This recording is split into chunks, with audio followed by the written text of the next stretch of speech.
Olá, tudo bem? Eu sou o professor Leandro Cordioli e hoje é dia dos nossos 2 minutos de filosofia. Será que os animais irracionais são seres dignos? Pelo menos possuem a dignidade conforme concebida pelo filósofo Immanuel Kant? Não esqueça de assinar o canal e ativar o sininho para ser avisado dos futuros vídeos que eu devo subir em filosofias do direito e teoria da justiça. Sem mais demoras, que comece o nosso reloginho. Para o filósofo Immanuel Kant, a dignidade está ligada a essa capacidade dos seres humanos e dos seres racionais de darem a si mesmo uma lei da razão, isto é, a autonomia, ou seja, auto a si próprio, nomos a lei. Logo, seres irracionais não possuem dignidade e valor e podem ser tratados como meio, não apenas como um fim em si mesmos. Diz Kant, no reino dos fins, tudo tem um preço ou uma dignidade. Quando uma coisa tem um preço, pode-se pôr em vez dela qualquer coisa equivalente.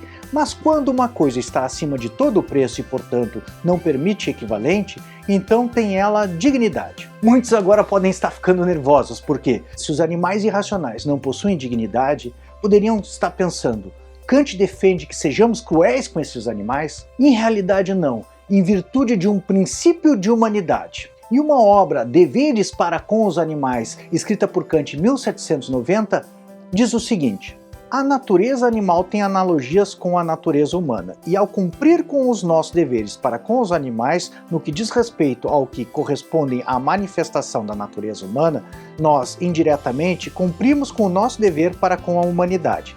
Assim, se um cão tem servido seu mestre longa e fielmente, o seu serviço, na analogia dos préstimos humanos, merece recompensa.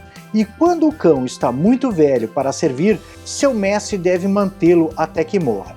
Essa ação ajuda a nos apoiar em nossos deveres para com os seres humanos, onde são deveres sagrados. Se então todos os atos de animais são análogos aos atos humanos, sob os mesmos princípios temos deveres para com os animais, porque assim nós cultivamos os deveres correspondentes para com os seres humanos. Se o homem atira em seu cachorro porque o animal não é mais capaz de servir-lhe, ele não falha em seu dever para com o cão, porque o cão não pode julgar.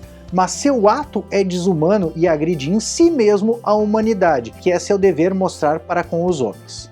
Se ele não está a sufocar seus sentimentos humanos, ele deve praticar a bondade para com os animais, pois quem é cruel com os animais torna-se assim também nas suas relações para com os homens. Nós podemos julgar o coração de um homem pelo seu tratamento para com os animais. Então, em que pese Kant defender que os animais não possuem direitos a não serem maltratados, na medida que eles não possuem a faculdade do juízo e a capacidade racional, ainda assim os seres humanos têm deveres para com os animais de não maltratá-los, em razão de um princípio de humanidade. Aquele que maltrata um cão também será capaz de maltratar outros seres humanos.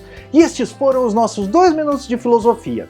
Não esqueça de curtir o vídeo e compartilhar com seus amigos para ajudar a difundir esse trabalho do estudo da filosofia e das teorias do direito.